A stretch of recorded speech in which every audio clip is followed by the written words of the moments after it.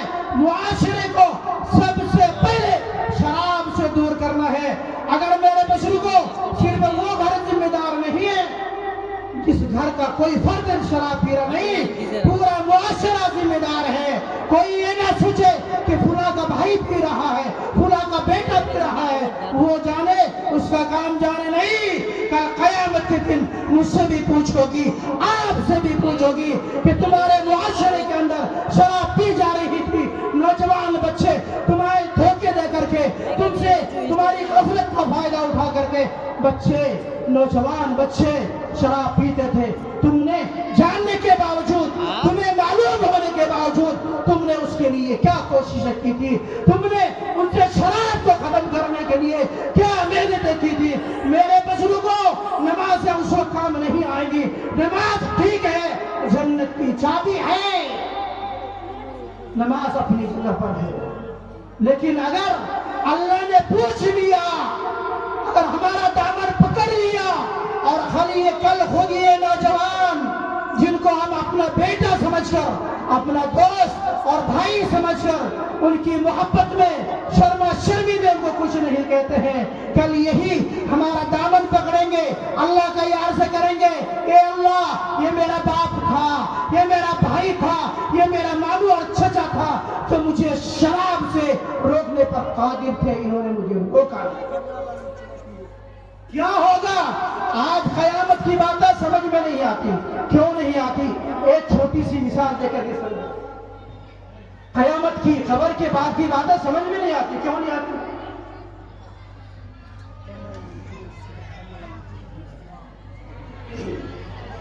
ہم لوگ جس دنیا میں ہیں یہ الگ دنیا ہے، اور قبر کی دنیا الگ، آخرت کی دنیا الگ ہے کہ نہیں؟ ایک دنیا میں رہتے ہوئے دوسرے دنیا کی باتیں کم سمجھ میں آتی ہیں۔ مثال کے طور پر دریا کے اندر، سمندر کے اندر ایک مچھلی ہو، مچھلی کی پوری دنیا وہی ہے، انہوں نے پانی سے اوپر کی دنیا دیکھی نہیں۔ اب اگر کوئی بڑی مچھلی، عقل مند مچھلی کسی مچھلی کو یہ سمجھائے کہ دیکھو یہاں پر ایک جگہ ہمارے یہاں کانٹا ہوتا ہے جس کو ہم لوگ چھیپ بولتے ہیں، چھیپ سمجھتے ہیں نا؟ چھیپ میں کانٹا ہوتا ہے، دھاگا، دھاگے میں جس کو بنسی بولتے ہیں، بنسی میں چارہ لگا ہوتا ہے، پھر مچھلی اسے کھاتی ہے، کھاتی کہ نہیں؟ کھانے کے لیے آتی ہے، اب اس بنسی کے اندر یعنی کانٹے میں پھنس جاتی ہے۔ پھنسنے کے بعد کیا ہوتا ہے؟ آپ لوگ کیا کرتے ہیں؟ اگر مچھلی ہمارے کانٹے میں پھنس جائے، اب گھر لائیں گے، گھر لا کر کے کاٹا جائے گا، اس کو صاف کیا جائے گا، بھونا جائے گا اور کھا لیا جائے گا۔ چونکہ مچھلی کی دنیا پانی ہے، پانی کے اوپر کی باتیں ان کو زیادہ سمجھ میں نہیں آئے گی۔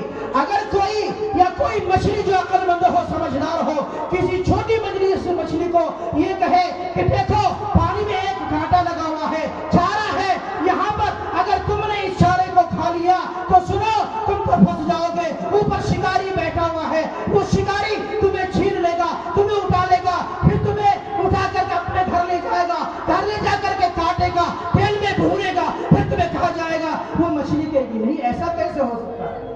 وہ مچھلی چونکہ اس نے ابھی دنیا دیکھی نہیں، دوسری دنیا دیکھی نہیں، ان کو بات سمجھ میں نہیں آئے گی۔